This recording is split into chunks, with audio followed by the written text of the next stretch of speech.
Hey, well, welcome back, everyone. I'm going to jump right into our next lecture here today on contextual intelligence. We're moving through this framework into minding the gaps, diagnosing the disruptions and disconnects. Remember, we're anchoring all this in Philippians 2. Hopefully, by the end of this course, you'll be very familiar with this passage. One of my favorites that I spent years of my life studying in an academic setting. And that I believe is not just a description for us as followers of Jesus, but a way of life or a pathway for how to be in the world. So we're moving through unlearning, immersion, and today minding the gaps. So that language, you may have heard it before, especially if you're joining from across the pond in the UK somewhere. It's the visual subway warning sign the between the train door and the station platform. So mind the gaps, make sure you don't step in to that gap. You could have a really bad day.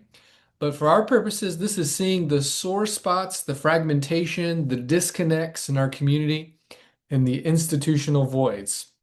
I'll unpack what that language means in the contextual intelligence research. But this is where we need to sacrificially build relational bridges, minding the gaps. So the third movement in the incarnation, if you will, is this willingness to sacrifice, right? So Jesus embodies himself, incarnates himself, but doesn't stop short of pain and suffering and the passion of the Christ, right? The crucifixion of Jesus. He willingly gives his life in the most devastating and in the ancient world most shameful way that you could possibly die. This all harkens back to passages of the suffering servant in Isaiah 53, right? And if you think about this, Philippians 2, our text really mirrors Genesis 3. So remember in Genesis 3, the serpent shows up, the talking serpent in the garden, and says, "Come on, you can eat of it. You'll surely not die. God knows if you eat of this, you'll be like God, and you'll be able to know the difference." And so human beings take and eat, and there's something about this ability to be like God. So although we're made in the image of God, we grasp to not be satisfied with that, but to actually be like God. And Jesus, who is the very form of God, uh, actually is God, right? Empties himself, taking on the form of a doulos and being found in human form and found in human likeness, right? So do you see that kind of juxtaposition there?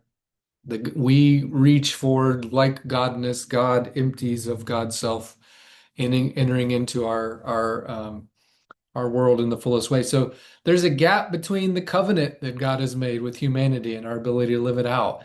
The whole Old Testament's a demonstration of that, right? God sends the covenant, God sends law, God takes us out of a split sea through the wilderness, provides manna from the sky, water from a rock, quail from heaven, and we mess up and we kick and scream and we do the wrong thing and we get over, and then you get the judges period, we mess that all up, and then we ask for a king over us like the other nations, we mess that all up. God sends prophets to tell us, you turn around, turn back to God. We messed that up.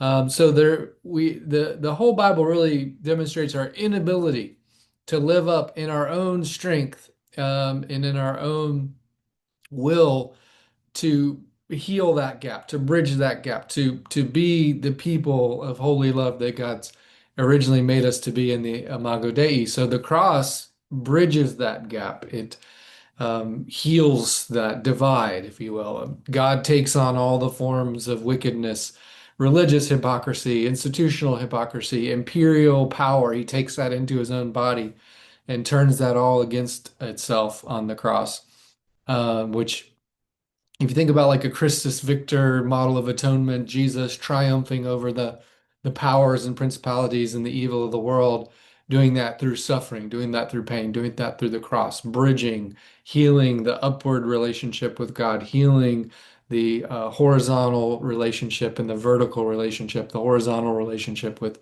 other humans. So he bore in his own body the the debt and death of sin in his own self.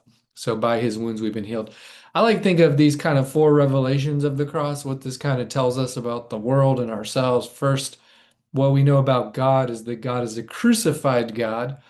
So we like to import all these Greek and Roman omni categories into God. He's omnipotent, he's omnipowerful, he's omni this and that. Not biblical words and not biblical categories, actually.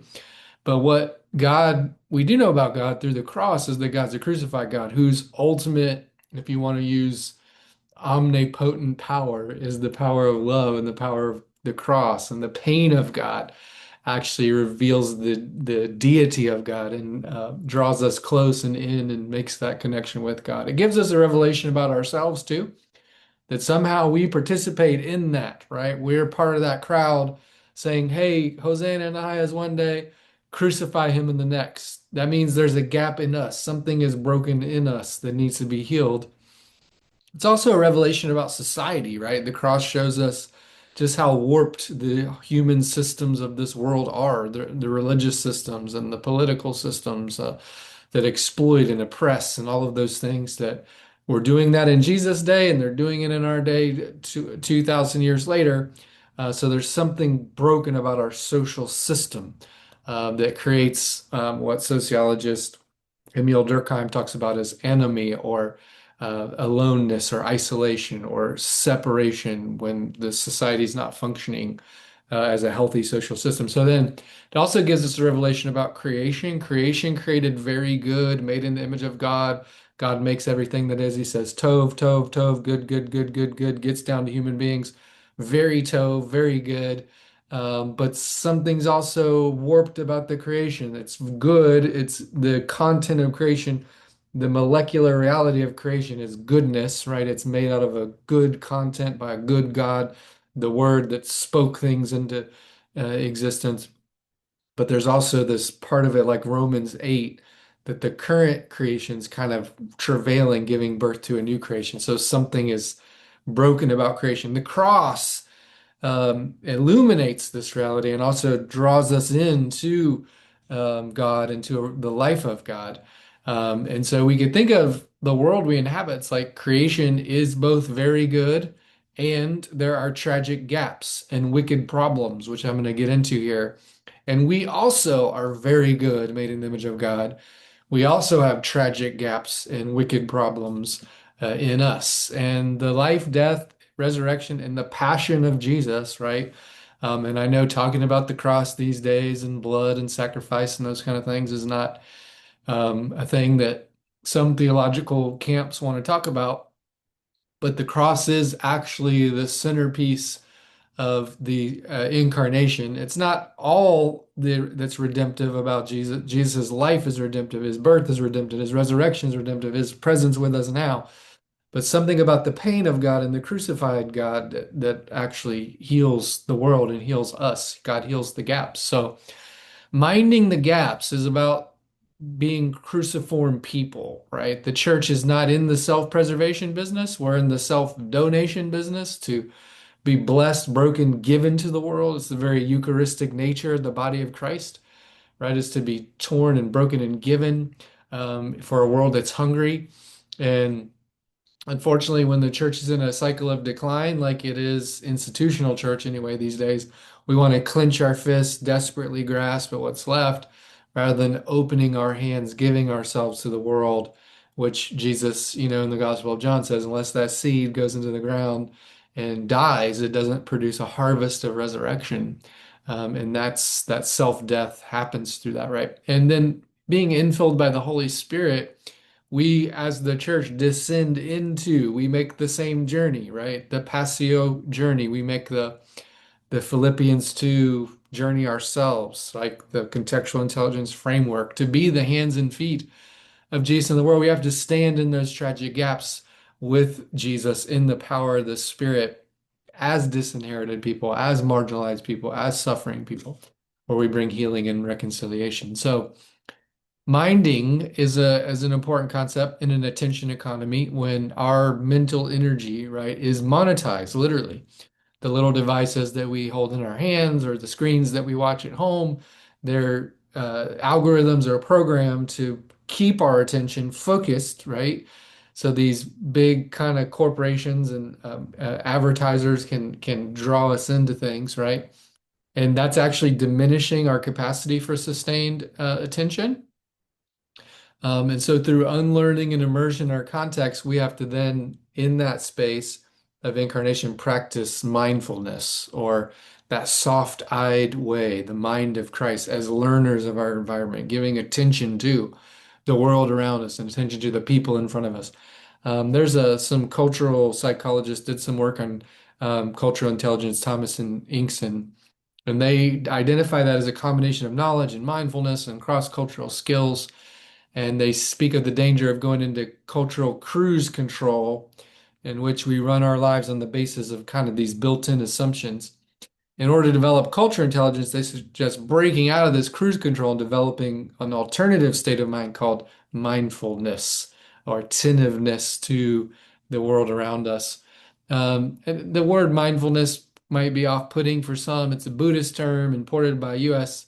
Psychologists and cognitive scientists who kind of stripped out, secularized it from its Buddhist philosophy, but it's a mainstay of contemporary therapists and management gurus. It's also, we have a whole tradition of this in the Christian tradition, right? Like contemplative prayer, Thomas Merton, moving into the solitude to be one with God so we can move out into the world attentive and awake and mindful of the world around us. So no one group, no one religion, no culture has the market monopoly on mindfulness, but it's about slowing down, paying attention, entering moments non-judgmentally, receiving the present, processing experiences with a long, slow, kind of wise fuse. This is also one of the characteristics of just wise people in general. I like this language of soft eyes, which is this ability to kind of see things as a learner, not this hard-eyed, I already know everything kind of seeing, but learning eyes, soft eyes. When you think about hunters and detectives, people who really use their eyes in this way to learn, to take in data and information, get really attentive to details and things like that. You can think of Jesus' conflicts with the religious leaders of his day as a eye condition, right? He called them blind guides because they had this hard-eyed way of knowing everything already. They thought they knew better than him, right? And they also had this kind of heart condition that Jesus called prosis cardia, hardness of heart. Eye condition, hard eyes, heart condition, hard heart, that ultimately was part of like what put Jesus on a cross, right? But he highlights their diminished way of seeing others, their fixed views, their stubborn resistance to take on the posture of a learner. And in this kind of hard-eyed, surety, know-it-all, defenders of orthodoxy kind of stuff, um, they killed Jesus, right? They thought they were defending orthodoxy. They thought they knew all the answers when they put him on a cross, but Jesus hung out with sketchy, unclean, in the eyes of the religious system, people. So they dismissed him as fraudulent. So soft eyes is seeing the world as a learner. The world's full of mystery and beauty and unending adventures of discovery. It's about understanding every day is like a treasure hunt for the goodness and beauty and truth that's baked into every molecule of creation and every person and every flower and every living thing, right? And this is a skill that, for instance, horseback riders and athletes and race car drivers, and that you learn to have soft eyes to see in this certain way, to see the hidden things in the context. Remember the whole semiotic thing of seeing signs and symbols and reading between the lines. So fragmentation is kind of the state of the whole broken into parts, and the tragic gap concept. By the way, this is language from Parker Palmer, who talks about the chasm, the gulf between the reality of a given situation and the alternative reality. For followers of Jesus, right, that's the reality of the kingdom of God that Jesus tells us to pray, thy will be done on earth as it is in heaven, thy kingdom come, right? And the world as it is. So there's a disconnect there. There's not every person and living thing is living under is accepting the reign of God. They're actually fighting and resisting the reign of God, and that's really what sin is. It's about using our will and our intention and our ability, free will to push against that. So there's tragic gaps all over. Um, One of the ways the Old Testament talks about sin is this kind of breach in our relationship with God and each other. There's a fracture between what is and what could be. In the book Never Alone, I do kind of an analysis of all the biblical kind of ways to think about sin. There's a lot of them. But the fracture can be individual, it can be communal, it can be societal, it can be cosmic. And every leader really has a tragic gap. Every community has a tragic gap that is a wound that's in the process of being healed, or a community, there's a wound or a pain point. And usually in the pain points is where God is most fully present and alive and doing things. So, for instance, if we were to kind of analyze these gaps, right? We could say when there's a gap between shame and self-worth, or a gap between truth and falsity, or a gap between poverty and wealth, or racism and unity, fill in the blank here, right? Pollution or creation care. These gaps are the places where we're minding them, right? We're seeing them and the spirits at work in the gaps, and then we're joining into the gaps. This is part of the contextual intelligence framework, noticing those things and then becoming the hands and feet of Jesus as a community in those places. So you could say, I see a gap in my, think about your own context for a minute.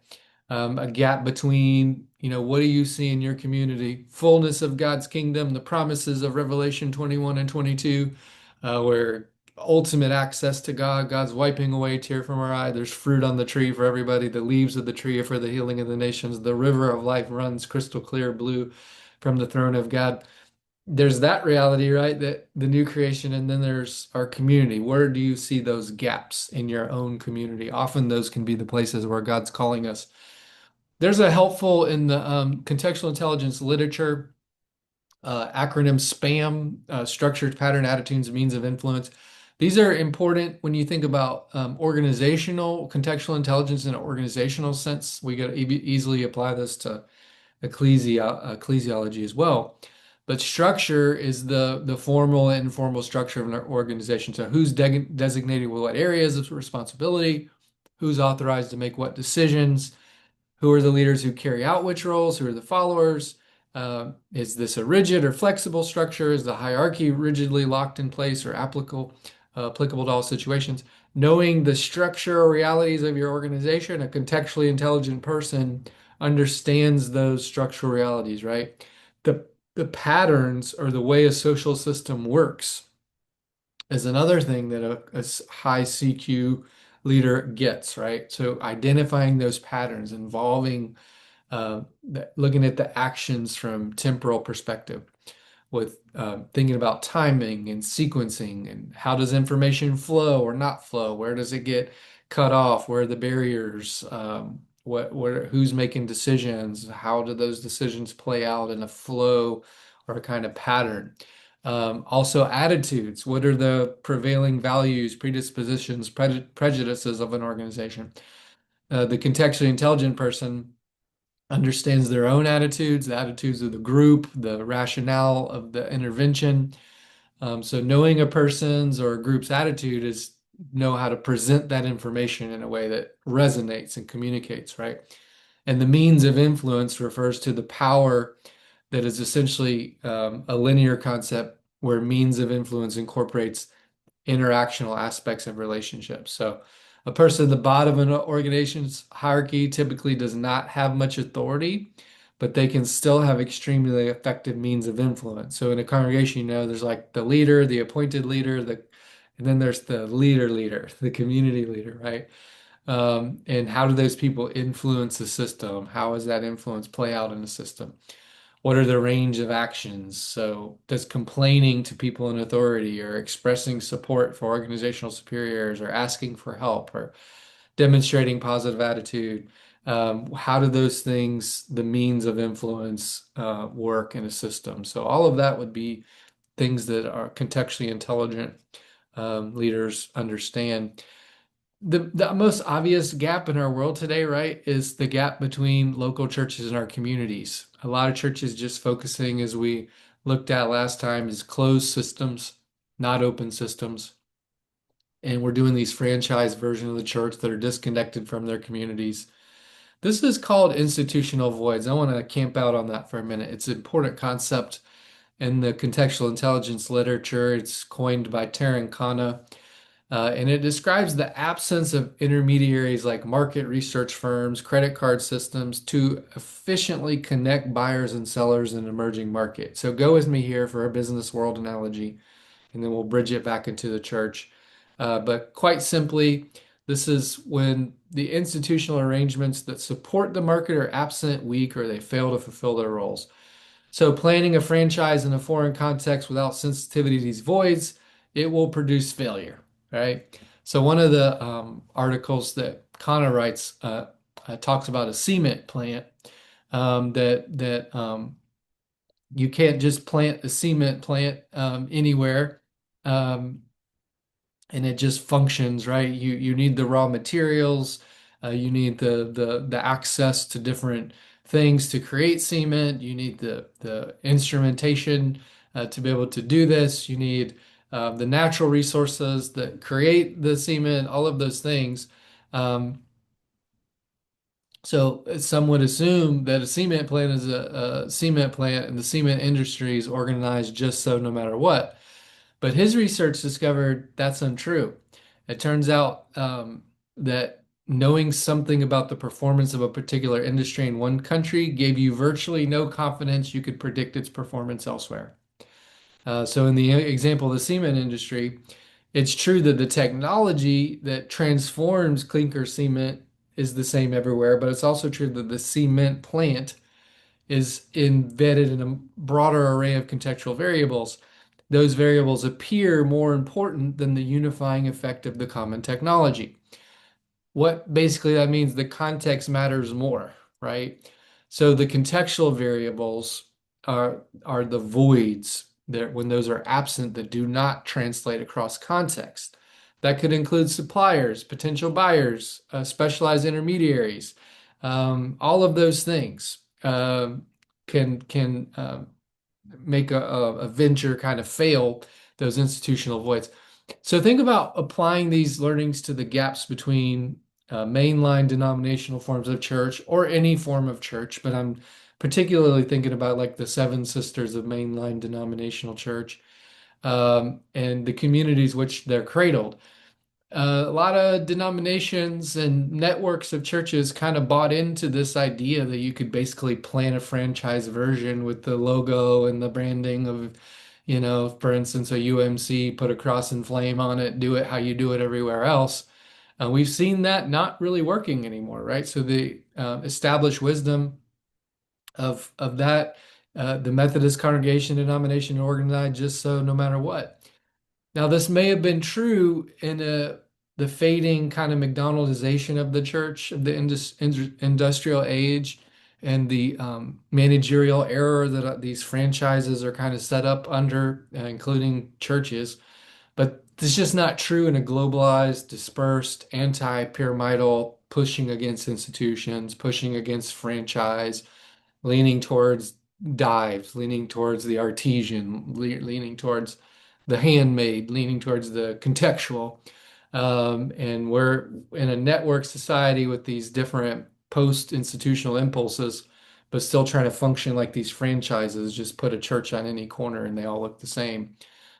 So there's a faulty kind of legitimating narrative behind that as local churches try to franchise one particular version of the church with no contextual sensitivity, one very monocultural, usually also version of the church. But the voids describe the lack of awareness, the absence of the scaffolding that can connect churches with their communities, viable frameworks to do so, one of which is why fresh expressions in the blended ecology is so important. Planting contextual churches alongside those inherited churches kind of gap bridge those institutional voids. But this is also important for the cultivation of contextual intelligence. Contextually intelligent people understand the institutional voids, that you don't just transfer things across geographies, that you have to be aware of the contextual sensitivities and the emergent realities within those. So just a crazy example. So if we planted a Chick-fil-A franchise, I know some people live and die by their Chick-fil-A, right? And you planted that in the middle of a desert, right? This is a ridiculous illustration, but you built your building, you planted it out there, but you discover you got no supply chain, can't get your chicken, you don't have Wi-Fi to process credit payments, you don't have employees, and then you find out that you planted this church in a desert where chicken is a sacred animal, and the local indigenous peoples don't allow chicken to be eaten, right? This is a ridiculous example, but think about some churches actually look like this. We've been completely unaware of the contextual reality. We're just trying to plant some version of a church we've known before, or what's the prevailing denominational iteration of the church. This is what in Maheo and Nira's study, where we looked at Nahir in the beginning lecture, when they were looking at those greatest business leaders, the canon of, remember, we talked about Madame Walker, we talked about different people who were contextually intelligent people. You can think about Steve Jobs or Walt Disney or fill in the blanks of all the people they analyzed. But they saw those institutional voids and not as challenges, but opportunities. And they use the gaps to pioneer social innovation or new products or new using the newest technology to create something that people didn't even know they needed, right? And they reframed problems, challenges, institutional voids for organizational gain. And we can do this in the church. In fact, this is one of the deep legacies of followers of Jesus all across history because followers of Jesus see the cross, they see the gaps between the disconnects between the fullness of God's kingdom and our current realities, right? So those first Christians, they saw the gap between sickness and health, and then Christians like Saint Basil, I think was he 300s AD, created the first free hospitals. There were previous hospitals in Rome, but the first free ones that would take care of anybody, right? Christians did that. Christians saw the gap between illiteracy and education, right? And created places where families, children, people could be educated. Think about monasteries, which became kind of the basically the academic system we have today. Christians saw the gaps between homelessness and refuge or people experiencing houselessness and being able to shelter people. Christians saw those gaps and they stepped in and created these social innovations like hospitals, universities, schools, shelters, because they had the contextual intelligence to see those gaps and then create embodied manifestations of Jesus in those spaces. So churches cannot falsely assume their relationship with the greater community. We're often unaware of these tragic gaps in our communities. We don't understand ourselves as having a role in bringing healing to those gaps. We kind of relegate that to others to do. We see the church as a religious institution that's there for its own benefit, that whole closed system idea. And we assume that people are going to be attracted in just because we do things a certain way that we know, blind to the reality that the institutional church makes the institutional voids make the church inaccessible to the vast majority of people. So thanks for tuning in to this lecture. I hope you enjoyed it, and I will see you in the next module.